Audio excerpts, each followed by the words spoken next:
Hello and welcome to another episode of Coffee Break for the Soul, where I bring to your day a sip of joy, a dose of hope, and a shot of knowledge. The great and truly wise man never says everything he thinks, but always thinks everything he says. This is a very famous phrase from Aristotle, one of the greatest Greek philosophers. When you say what you want, you will hear what you don't want.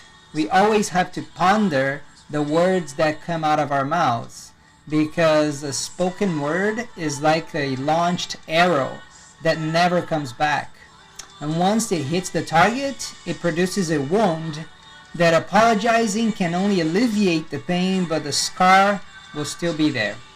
Once the vase is broken, you can glue it back, but it will never be the same. Matthew chapter 12 verse 34 has one of my favorite parts of the Bible that says, "For of the abundance of the heart the mouth speaks."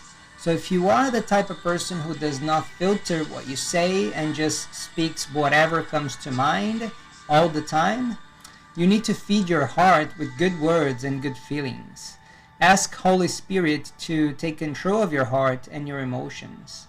Treat your heart like a precious jewelry box full of the most precious stones that when someone accesses it, the person can see and feel all the treasures and not bitterness and anger and venom.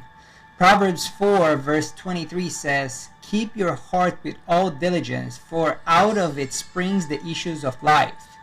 From your mouth comes out life or death. Words of encouragement or only words of disdain. Be very mindful of what comes out of your mouth, because the enemy can't hear your thoughts like God does, but the enemy can hear what you say and use it to creep in and poison your life little by little with venom ready to be distilled by your mouth. I'll give you an exercise today. Write down 5 challenging questions that you know if someone asks you, you'll probably react either negatively or defensively. Ask these questions to yourself in front of the mirror and let it sink in to your heart.